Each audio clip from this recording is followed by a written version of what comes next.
Desde hace varios domingos estamos estudiando el tema de la santificación, un tema que reviste de una enorme importancia tanto para el pueblo de Dios como para todos aquellos que tienen una seria preocupación por el estado eterno de sus almas.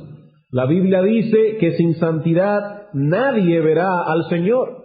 Por tanto, es imprescindible que todos nosotros podamos tener nociones claras en cuanto a la naturaleza de la santificación y los medios para obtener la santificación. Y a medida que hemos ido avanzando en estos estudios, hemos visto cómo Dios liberta al pecador del dominio del pecado en el momento de la conversión.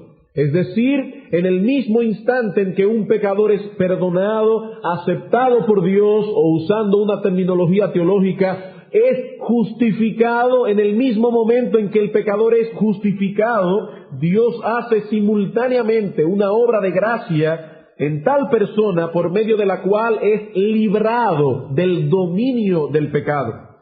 Es decir, el pecador es esclavo del pecado hasta el momento mismo de la conversión. Dice el Señor Jesucristo en Juan capítulo 8, el que hace pecado es esclavo del pecado. Sin embargo, a partir de la conversión, ese dominio del pecado es roto en nosotros. En Romanos capítulo 6, el apóstol Pablo enseña esta verdad claramente.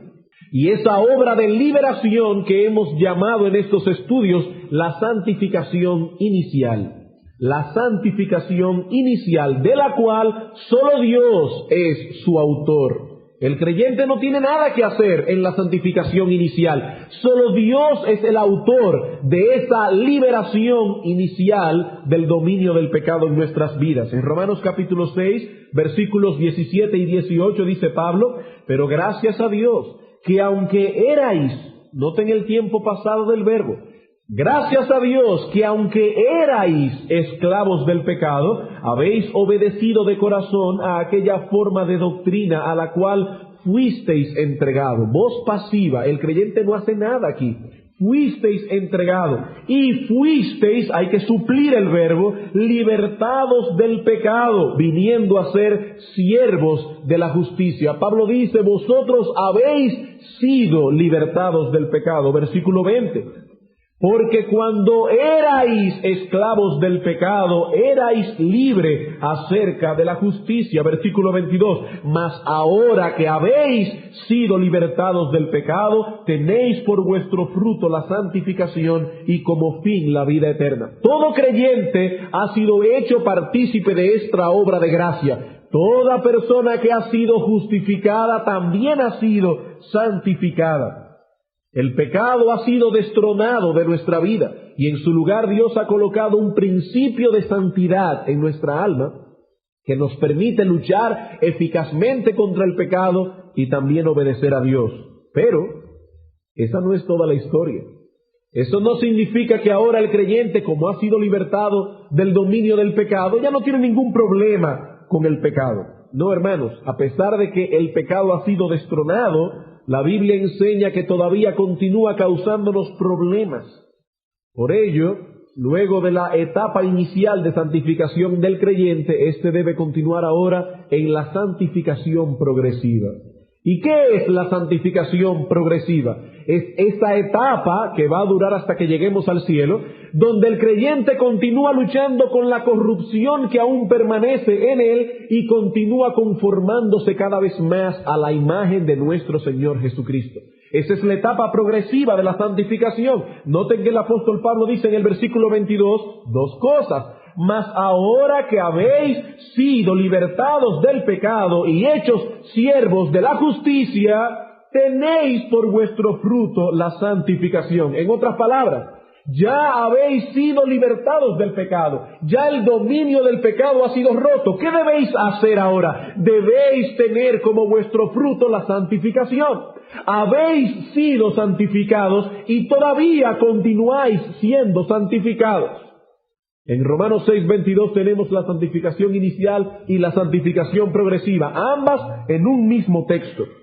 Y es precisamente en este punto que nos encontramos en este estudio de la santificación, es decir, en la santificación progresiva.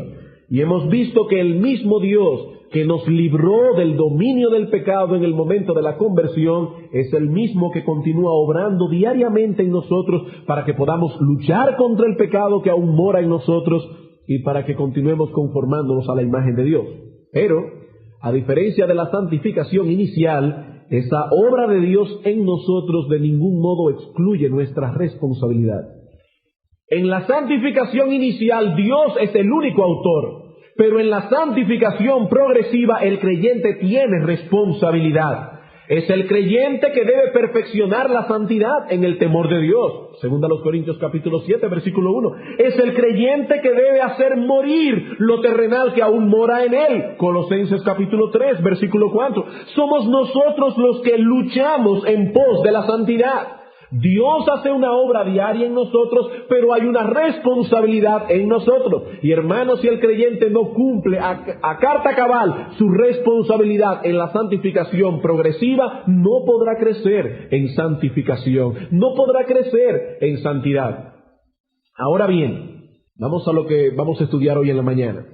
Si de veras queremos luchar contra el pecado, hay algo que es necesario, imprescindible, fundamental, y es que nosotros tengamos una visión adecuada del pecado.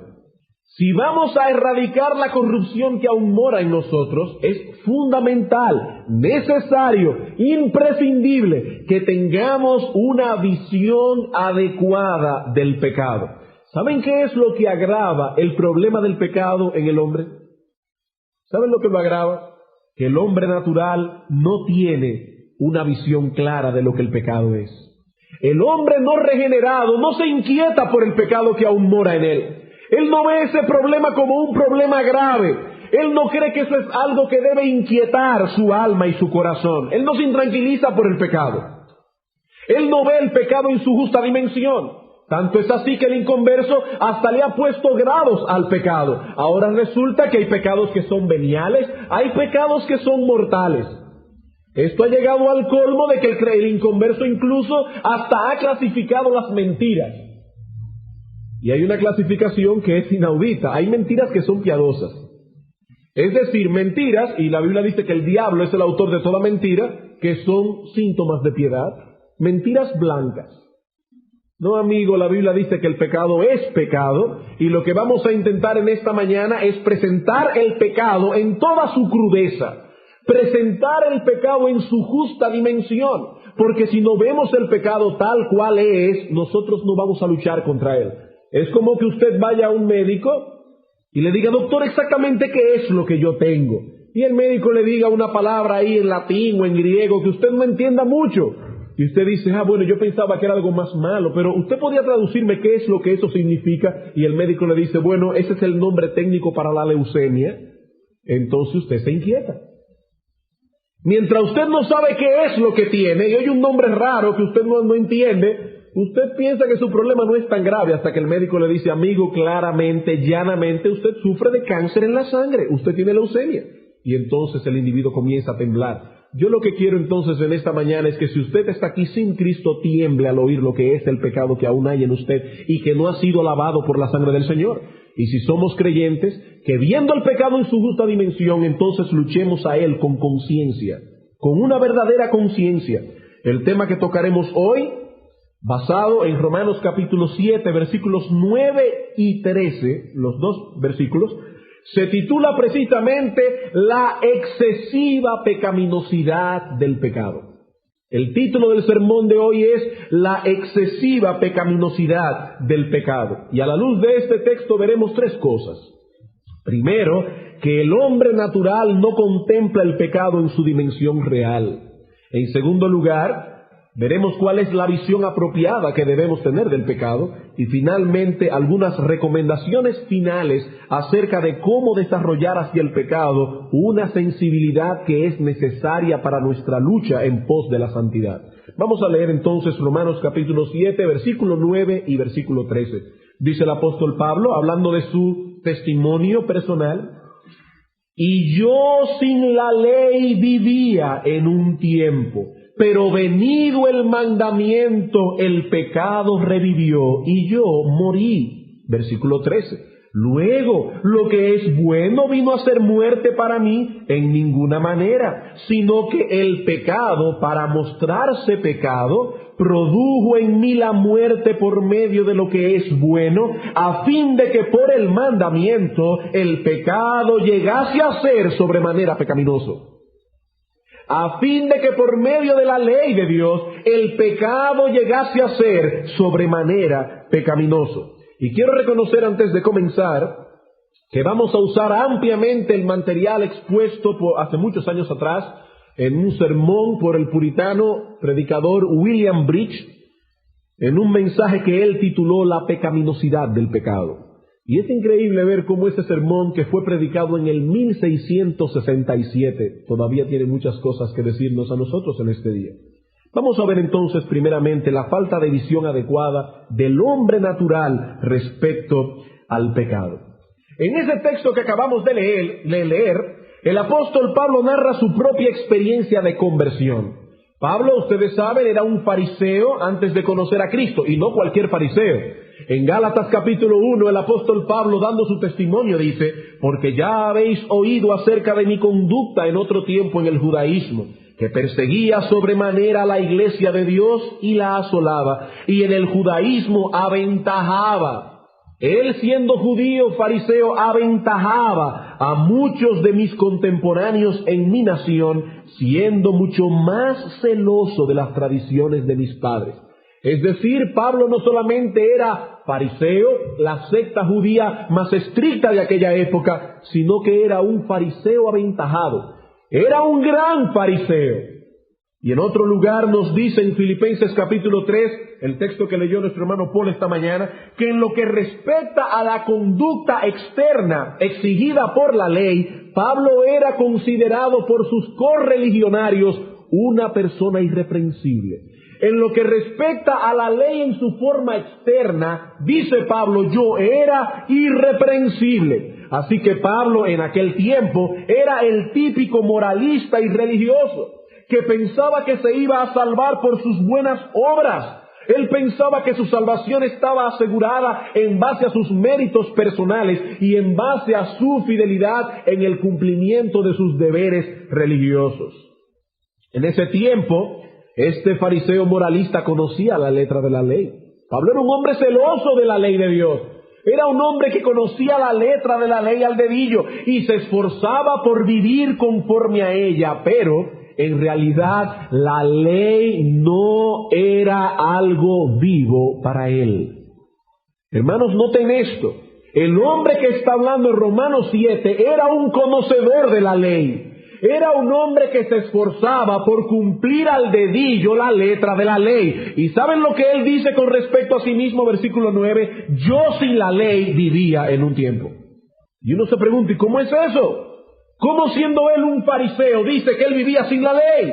Lo que Pablo está diciendo, lo que él quiere decir cuando afirma que vivió sin ley, es que la ley era una letra muerta para él. La ley no afectaba su conciencia. Él cumplía con todos los rituales externos. Pero Pablo no había comprendido que la ley trata hasta con nuestras más profundas motivaciones. El Señor Jesucristo ilustra esto perfectamente en el Sermón del Monte. Por ejemplo, en Mateo capítulo 5, el Señor dice a los fariseos que están allí oyéndole: oísteis que os fue dicho, no matarás. Y ustedes piensan que ese mandamiento es cumplido cuando ustedes se abstienen de quitarle la vida a otra persona. Cristo dice, no. El alcance de ese mandamiento es mucho mayor. El que aborrece a su hermano ya es un homicida. El mandamiento de no matarás tiene un alcance mucho mayor. Ese mandamiento incluso incluye la preservación de tu vida. Si eres una persona que estás abusando de tu cuerpo, si eres una persona que estás abusando de tu cuerpo físico, estás violando el mandamiento de no matarás. Si eres una persona glotona, que comes hasta el punto de llegar a la obesidad y a enfermarte, estás violando el mandamiento. La Biblia dice, no matarás, debes cuidar tu vida. No es tan simple como decir, dice ahí, no matarás, yo nunca he asesinado a nadie. El Señor dice en Mateo capítulo 5, no adulterarás. Oísteis que fue dicho, no adulterarás, pero yo os digo, cualquiera que mira a una mujer para codiciarla que no sea la suya propia, ya adulteró con ella en su corazón. Ese es el alcance real de la ley divina. Y el Señor no estaba aquí cambiando la ley, el Señor estaba interpretándola correctamente. Porque Él dice anterior a eso, yo no vine a añadir ni a quitar a la ley. Yo vine más bien a cumplirla. Por lo tanto, lo que el Señor está diciendo es que eso es lo que Dios intentaba decir en Éxodo 20, cuando dijo, no adulterarás, no matarás, etcétera, etcétera.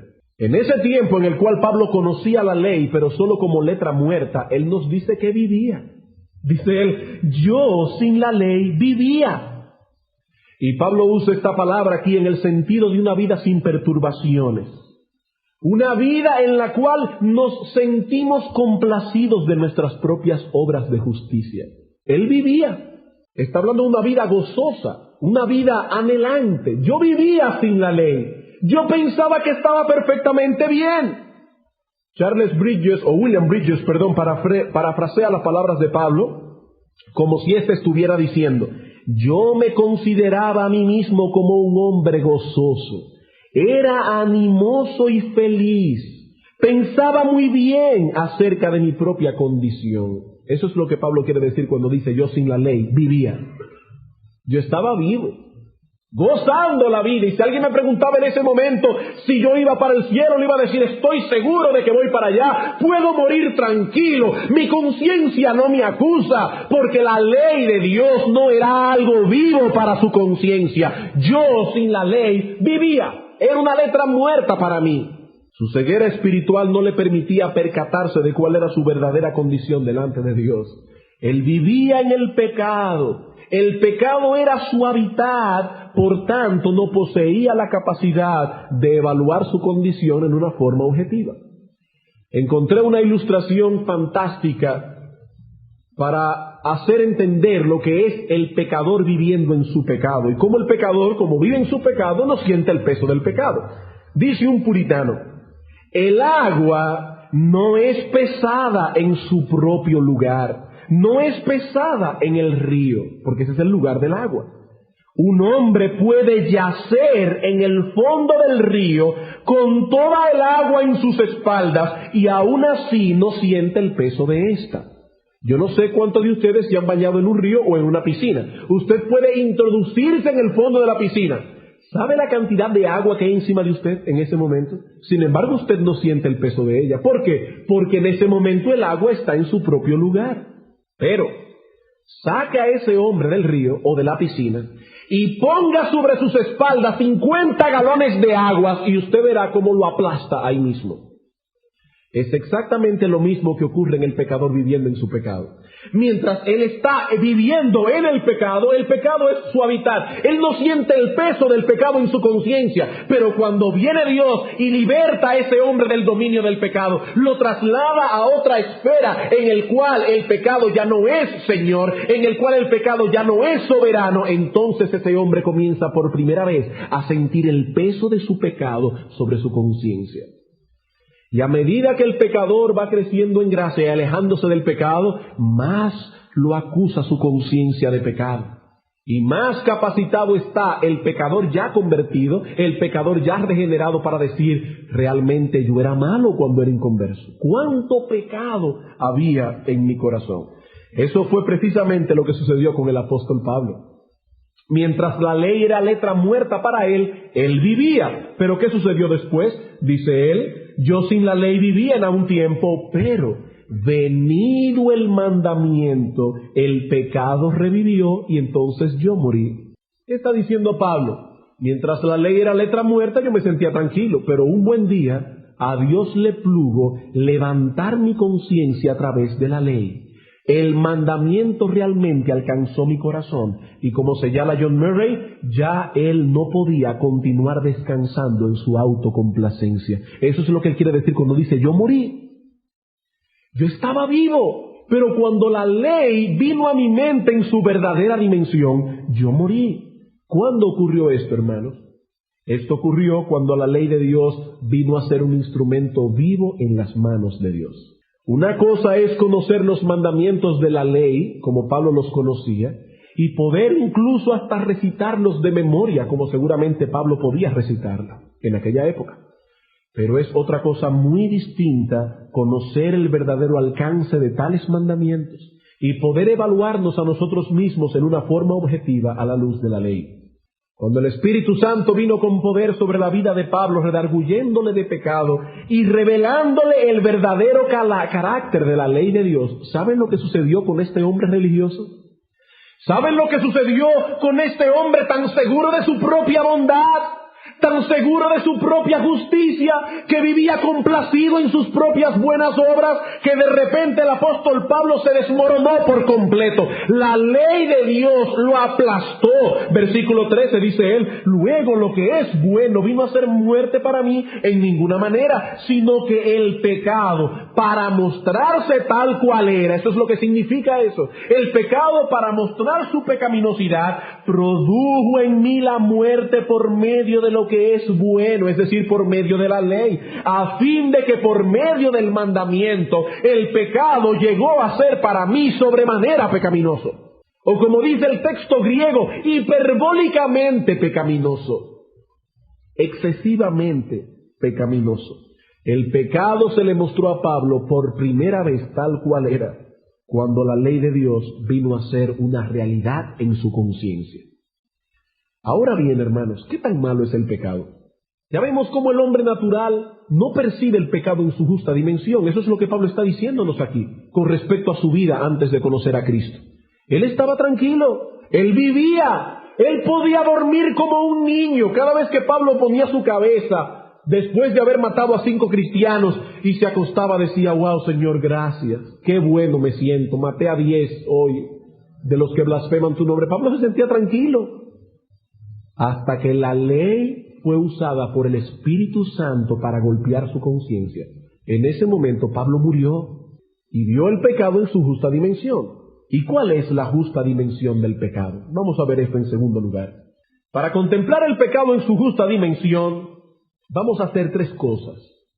Primero, vamos a ver las figuras que usa la Biblia para describirnos el pecado. La Biblia usa figuras bien gráficas. En segundo lugar, vamos a ver el pecado desde el punto de vista de sus consecuencias generales.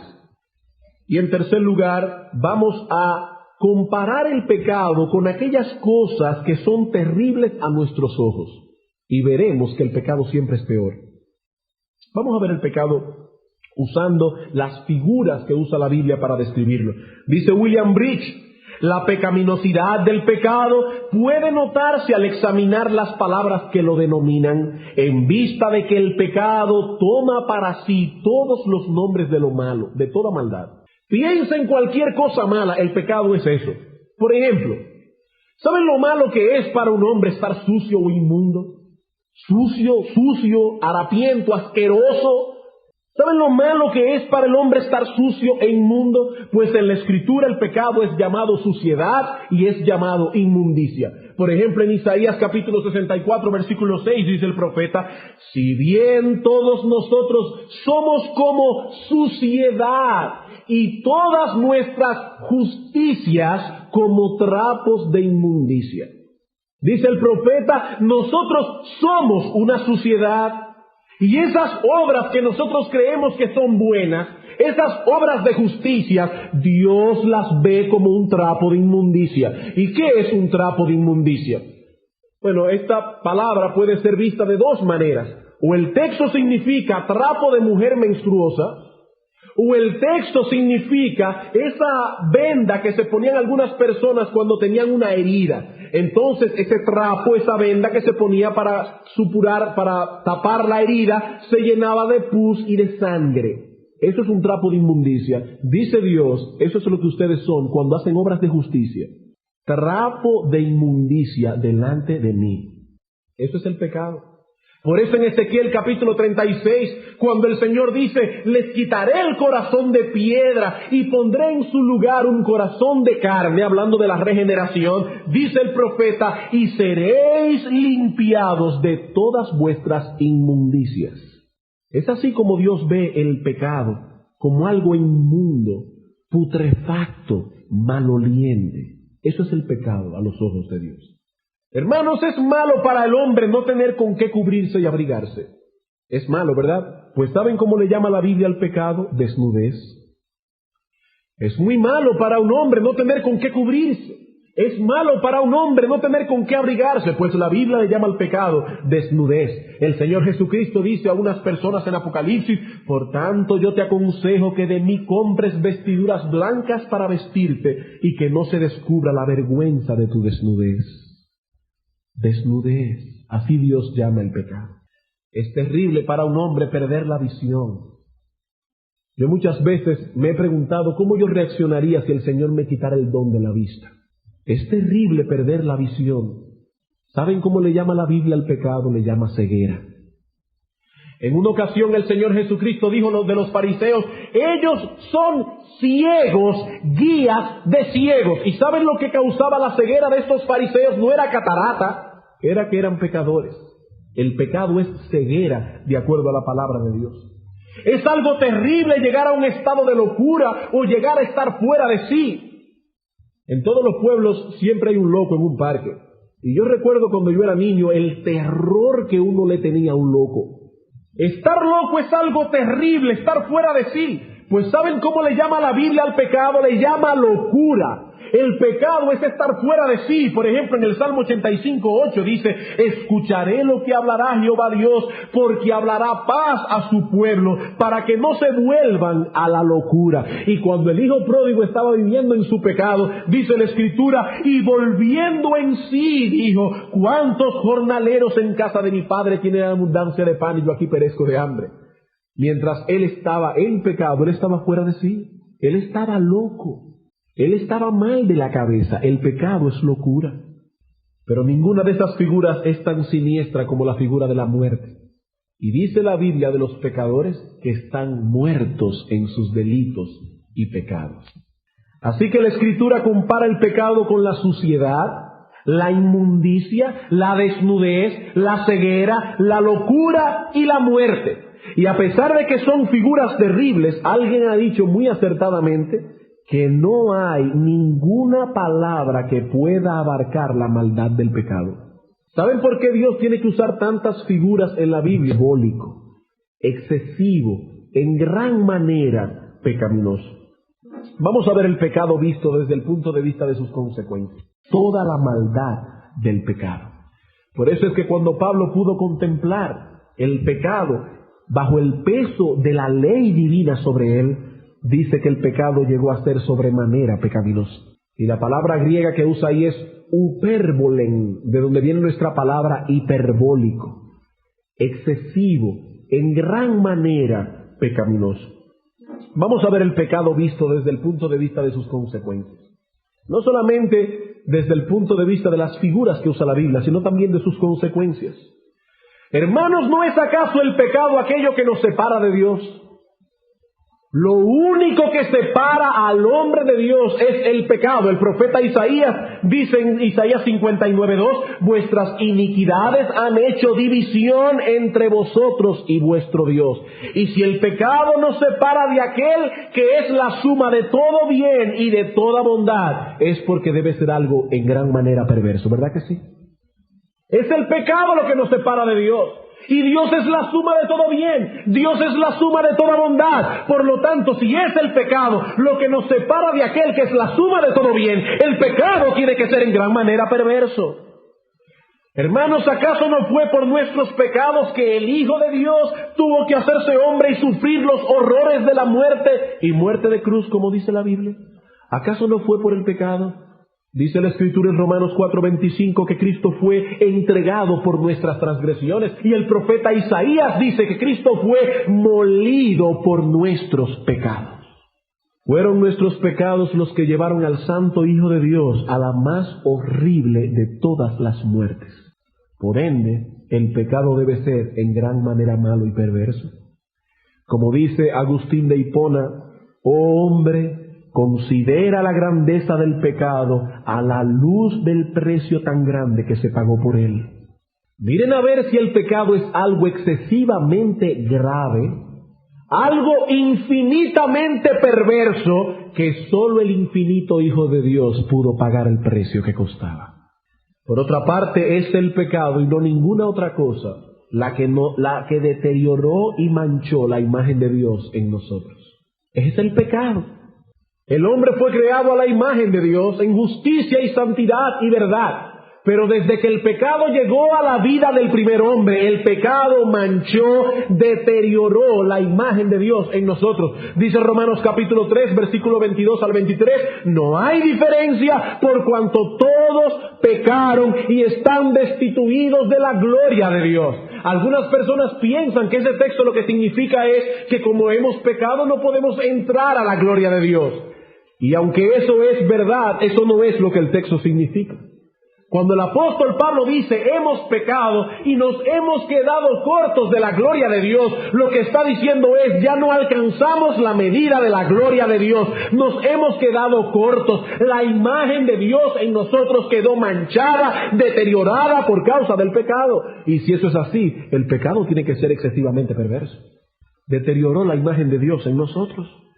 Hermanos, es el pecado y no ninguna otra cosa lo que mantiene ardiendo por la eternidad las llamas del infierno. ¿Saben por qué el pecado no se apagará nunca jamás? Porque los que están en el infierno ya no serán limpiados de sus pecados. Y mientras el pecado continúe morando en el gusano que no muere, el fuego nunca se apagará. El pecado es lo que mantiene por la eternidad las llamas del infierno ardiendo. Como dice un puritano, el pecado es el combustible del infierno. Sin el pecado, las llamas del infierno se extinguen. El pecado es el azufre que enciende el fuego infernal para siempre. Qué grave es el pecado. El pecado es el azufre que enciende el fuego infernal por los siglos de los siglos. Hermanos, es por causa del pecado que toda la creación quedó sumida en maldición por causa del pecado. Y en un daño tan irreparable que Dios no tiene otra solución que la de destruir por completo esta tierra y estos cielos y crear cielos nuevos y tierra nueva en los cuales more la justicia. Es tan grave lo que causó el pecado en la creación y en el universo completo que Dios va a tener que pasar el universo y el cielo y la tierra por fuego, destruirlos completamente y hacerlos de nuevo. Ya no queda otra solución. El pecado manchó la creación de Dios hasta sus mismos cimientos. Y si alguien no ha quedado aún lo suficientemente convencido de que el pecado es excesivamente pecaminoso, yo quiero ver el pecado ahora en tercer lugar, en comparación con aquellas cosas que nosotros consideramos terribles, y veremos que el pecado siempre es peor.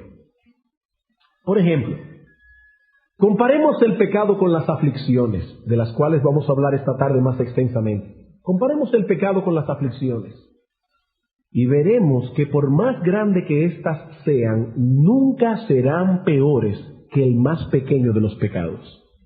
A usted le puede suceder lo mismo que le pasó a Job.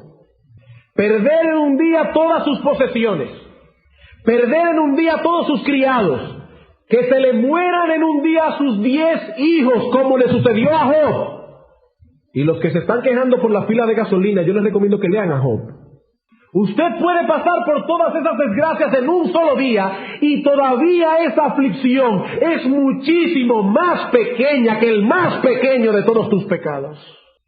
Por ejemplo, por más grande que sea una aflicción, nunca contamina al hombre, nunca. No importa cuán grande sea una aflicción, nunca contamina al hombre por una razón muy sencilla. La aflicción viene de fuera, no de dentro. ¿Y sabe qué dice la Escritura? Nada hay fuera del hombre que entre en él que le pueda contaminar. Nada. Pero lo que sale de él, eso es lo que contamina al hombre. Marcos 7:15.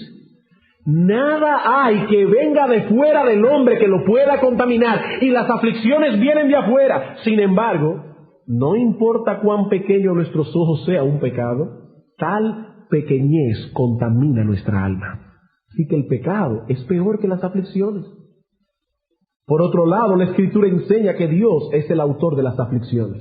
Oiga bien, hermano, y lo veremos esta noche con más detalles, Dios es el autor de las aflicciones, no importa cuán grande esta puede ser. Así que cuando te quejas en medio de la aflicción, estás maldiciendo a Dios. Cuando Dios le dijo a Satanás, ¿tú has considerado a mi siervo Job? Satanás dice, oh, pero claro, ¿y cómo él no va a ser fiel a ti con todas las bendiciones que tú le has dado? Pero aflígelo, dice Satanás, y verás si Job no te maldice en tu misma cara. ¿Estaba pensando Satanás que Job llegaría al punto de maldecir abiertamente a Dios? Por supuesto que no. Pero Satanás sabía que si Job llegaba a quejarse y a decir, ¿pero qué es lo que Dios está haciendo conmigo? Job estaba en realidad maldiciendo a Dios. Dios es el autor de las aflicciones. Pero hermanos, Dios no es autor de pecados. Dios es autor de las aflicciones por más grandes que éstas puedan ser. Pero no importa cuán pequeño sea un pecado, Dios no fue el autor de él. Así que no importa cuán grande sea una aflicción, esta nunca va en contra de Dios. Nunca.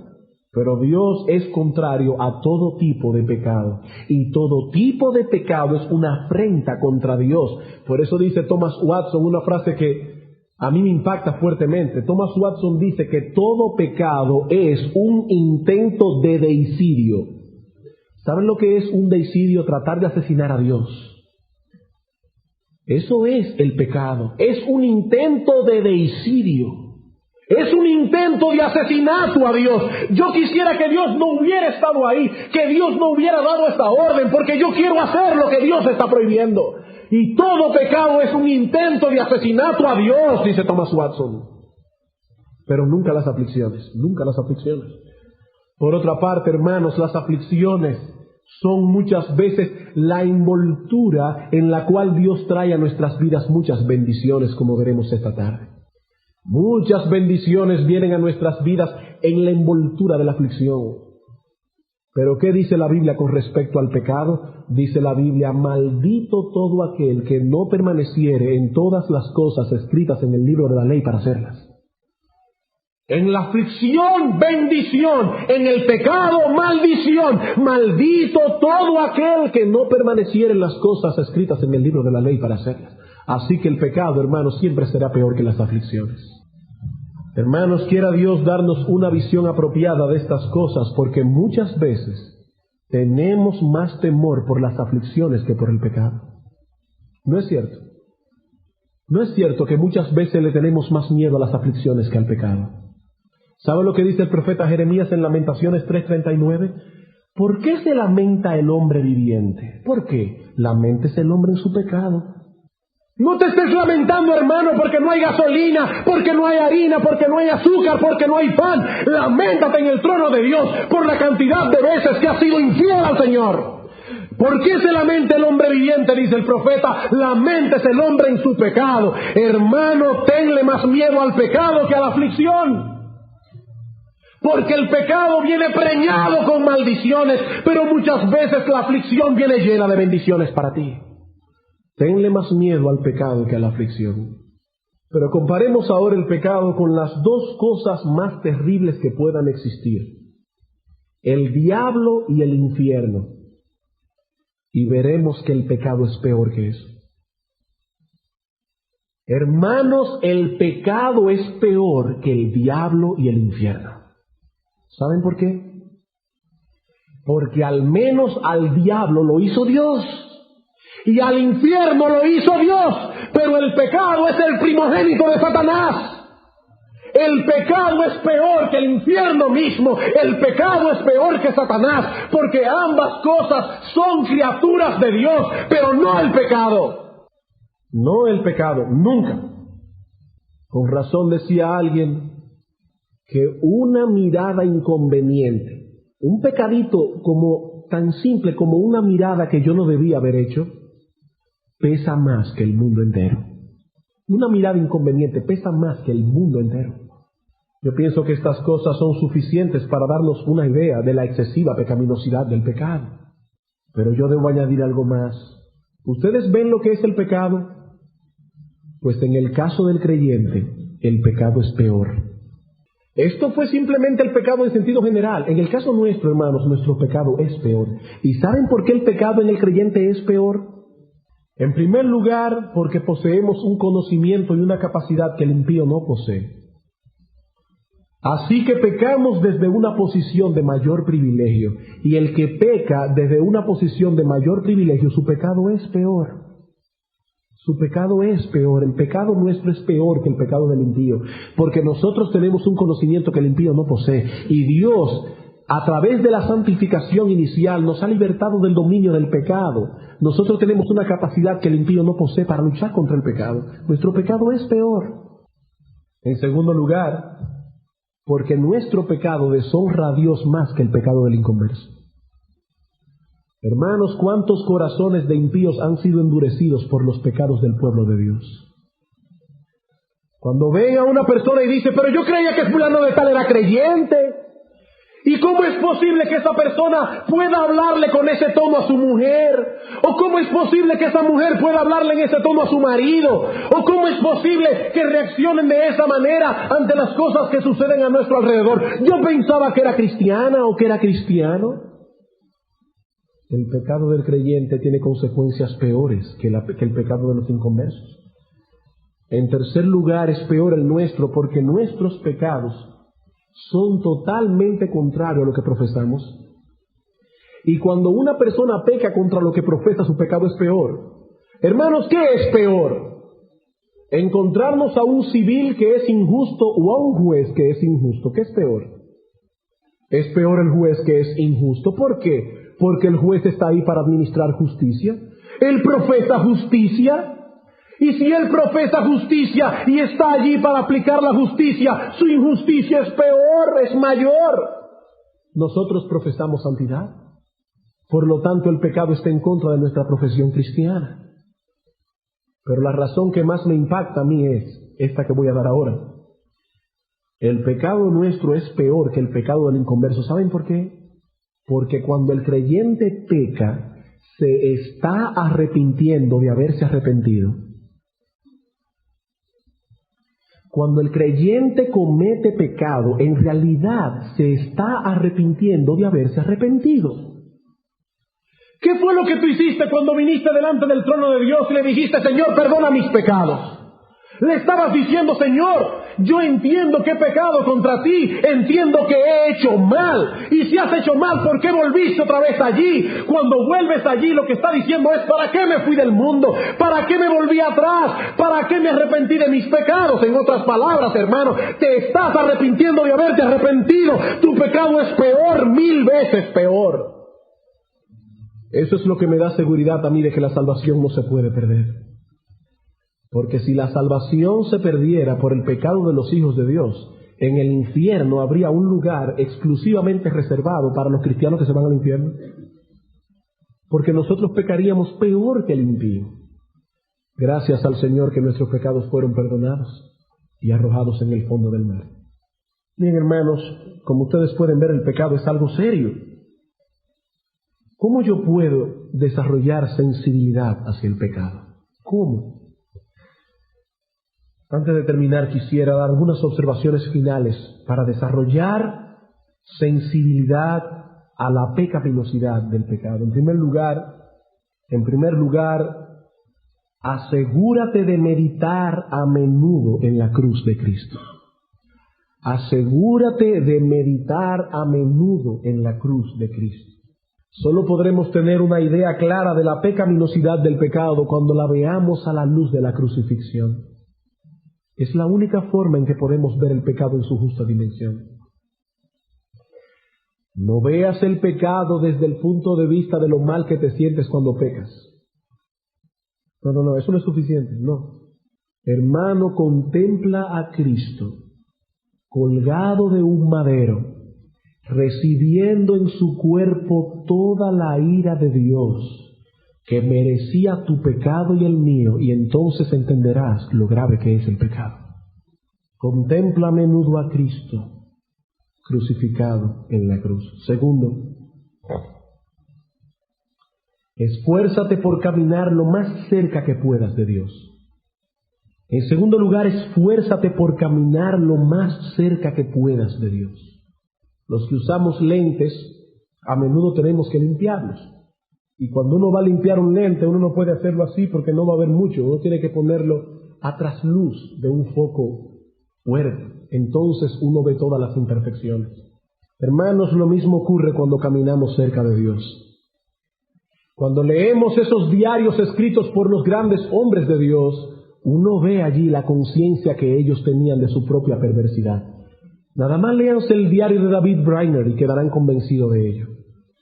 ¿Y por qué esa gente tenía una conciencia tan grande de su propia pecaminosidad? Porque eran gente que caminaban cerca de Dios. Y como caminaban cerca de Dios, la luz que emana de Dios les hacía ver su corazón exactamente como era. Ese es el proceso descrito por el apóstol Juan en su primera carta, en primera de Juan, capítulo 1. A medida que el creyente va avanzando en su vida cristiana, comienza a ver cosas que antes no veía. Y dice, oh, con cuánta facilidad hacía yo esto y aquello, pero ahora me doy cuenta que es pecado delante de Dios. En primera de Juan, capítulo 1, versículo 5 en adelante, dice, este es el mensaje que hemos oído de él y os anunciamos. Dios es luz y no hay ningunas tinieblas en él. Si decimos que tenemos comunión con él y andamos en tinieblas, mentimos y no practicamos la verdad. Pero si andamos en luz como él está en luz, tenemos comunión unos con otros y la sangre de Jesucristo, su Hijo, nos limpia de todo pecado. Dice Juan, Dios es luz. El que dice que conoce a Dios debe andar cerca de Dios, debe andar en luz. Pero ¿qué sucede cuando el creyente anda en luz? Que al andar en luz descubre cuáles son sus pecados. Al descubrir cuáles son sus pecados, los confiesa, versículo 9. Si confesamos nuestros pecados, Él es fiel y justo para perdonar nuestros pecados y limpiarnos de toda maldad. ¿Qué ocurre cuando Dios nos limpia de toda maldad? Que entonces caminamos más cerca de Dios. Y al estar más cerca de Dios, recibimos más luz. Y al recibir más luz, entonces vemos cosas de las cuales no nos habíamos percatado antes. Entonces vamos a Dios, confesamos nuestra falta, Él perdona nuestros pecados, nos limpia de iniquidad y el proceso comienza otra vez. Estamos más cerca de Dios, más luz, más visión del pecado y así sucesivamente. ¿Quieres tú ser sensible al pecado? Esfuérzate por caminar lo más cerca que puedas de Dios. Tercero, medita constantemente en la ley de Dios, no solo en la mera letra de ella, sino también en sus implicaciones. Y entonces el Espíritu Santo usará esa revelación del carácter de Dios para darte más conciencia de lo que Dios espera de ti. Yo recuerdo la primera vez que yo entendí lo que significa el mandamiento, no tomarás el nombre de Dios en vano. Hace muchos años atrás, quizás muchos de ustedes no estaban aquí para esa época, estábamos dando unos estudios acerca de la ley divina. Y cuando comenzamos a estudiar ese mandamiento, yo comencé a entender lo que significa no tomarás el nombre de Dios en vano. Qué fuerte fue, qué fuerte. Hermanos, dice la Biblia, por ejemplo, usando ese texto como un ejemplo, no tomarás el nombre de Dios en vano. Cada vez que tú dices, ay Señor, o ay Dios mío, por cualquier tontería, estás siendo reo de culpa por estar violando el nombre de Dios. Y cuando el creyente comienza a meterse en la ley y comienza a ver las implicaciones de la ley, como digo aquí, no como una mera letra, sino viéndola en su verdadera dimensión, entonces el Espíritu Santo usa eso para hacernos sensibles al pecado. Y por último, dedícate a la práctica regular de autoexamen. Dedícate a la práctica regular de autoexamen. No para caer en introspección, son dos cosas muy diferentes, ser introspectivo y ser autoexaminador. Introspectivo es una persona que está todo el tiempo, cada segundo, ¿por qué yo habré hecho esto? ¿Por qué me habré puesto esa ropa? ¿Por qué habré ido por allí, no por allí? ¿Por qué? ¿Por qué? Es una persona que coge su alma y la pone en un plato y la diseca y la pone en un microscopio y está todo el tiempo allí analizando. Eso es introspección, eso es morboso, eso es malo, eso hunde al hombre y a la mujer en desesperación. Pero hermanos, regularmente tenemos que ir delante del trono de Dios y usando las palabras del salmista en el Salmo 139 decir: examíname, oh Dios, y ve si hay en mí camino de perversidad y guíame por la senda de rectitud. Señor, yo quiero ver mi pecado. ¿Hay algo en este día que yo no te he confesado a ti? ¿Alguna actitud que debo cambiar? ¿Algún pecado del cual debo arrepentirme? ¿Y sabe lo que sucede, hermano, cuando haces eso? Que al arrepentirte del pecado te alejas de él. Y al alejarte del pecado eres más sensible a él. Mientras más cerca está un hombre al pecado, más duro es su corazón. Más duro es su corazón. Por eso, mientras más se aleja del pecado, más sensible y tierno se vuelve el corazón. Ocurre como esa gente que vive en esos barrios donde delante de la casa pasa agua maloliente, así de esa agua que está ya abombada porque está putrefacta. Y llegan las personas de fuera y dicen: ¿cómo esta gente puede vivir en este ambiente? Ellos están acostumbrados a vivir ahí, ese mal olor no les molesta. Pero tome a uno de esos niños que viven en ese barrio y lléveselo unos cuantos años fuera de allí. Y póngalo a vivir en una comunidad decente, limpia, olorosa. Y después usted lo acerca a ese lugar. Y usted verá cómo sentirá repugnancia de aquel sitio donde él estaba acostumbrado a vivir. Eso pasa con el pecado. Por eso debemos, hermanos, examinarnos regularmente. Regularmente. Señor, ¿hay algún pecado que yo debo confesar delante de ti? Y de ese modo podrás ser sensible al pecado. No debemos terminar sin dar una nota de advertencia. Así que van a aguantar un poquitico esto, pero yo prefiero que ustedes aguanten calor y no que se vayan con una conciencia torturada. Hermanos, nunca debemos mirar el pecado sin mirar al mismo tiempo a Cristo.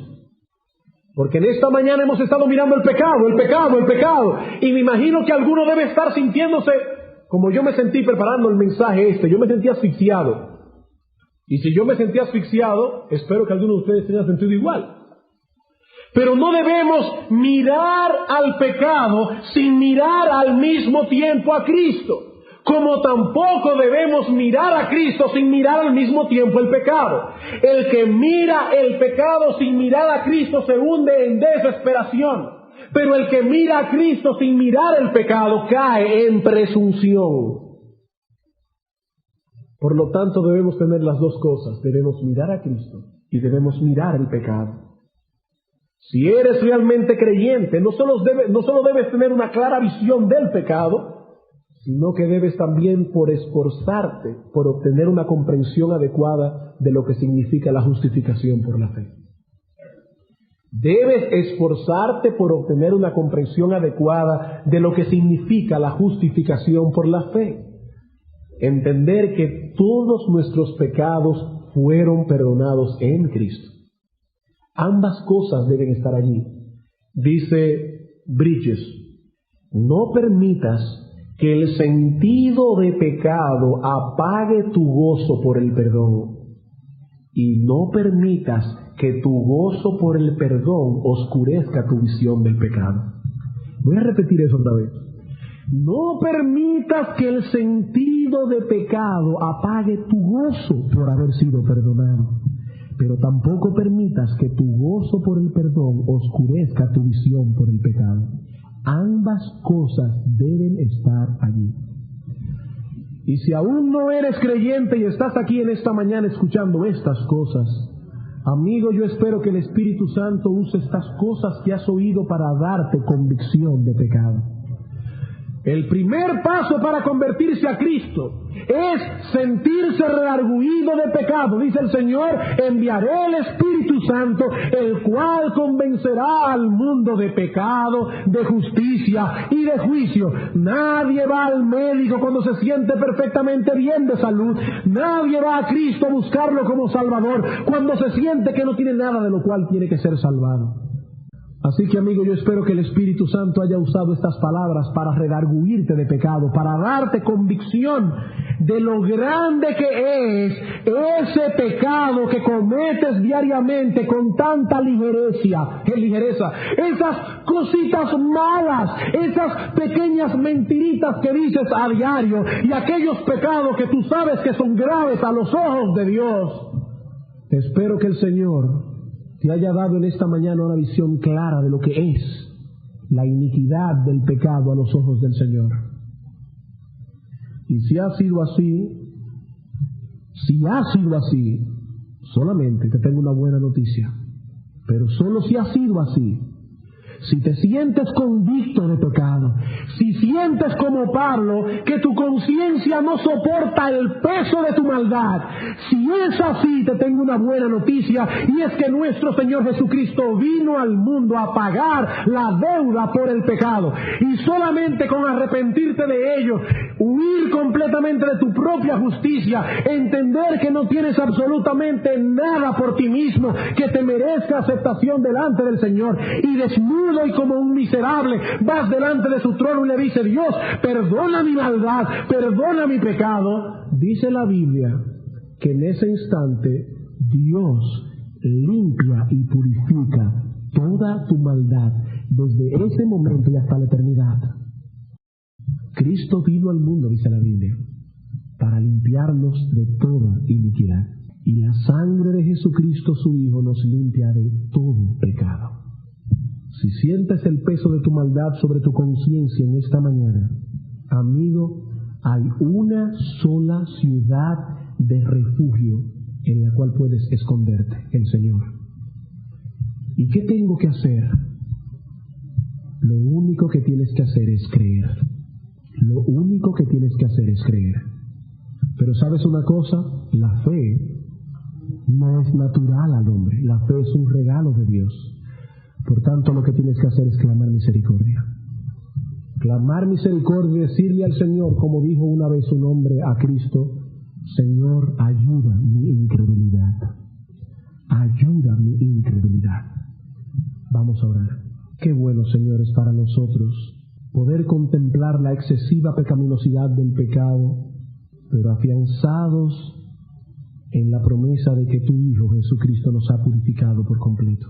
Oh Señor, pero no permitas que el gozo de haber sido perdonados nos lleve hasta un punto de ser insensibles al pecado. Yo te pido por nosotros, los creyentes que están en esta congregación en esta mañana, que tu Santo Espíritu nos haga sensibles al pecado, para que podamos luchar con conciencia contra esas corrupciones que aún moran en nosotros. Y para los que están aquí sin Cristo, oh Señor, recibiendo ahora el peso sobre sus conciencias de toda la maldad acumulada durante años, te suplico, Padre, que tú repartas fe y arrepentimiento por gracia, y que, como orábamos hace un momento cuando empezamos esta prédica, que se haga manifiesto que tu brazo de salvación no se ha acortado. Bendícenos, oh Señor, y prepáranos para venir esta tarde a seguir oyendo palabra tuya. Te lo suplicamos en Jesús. Amén.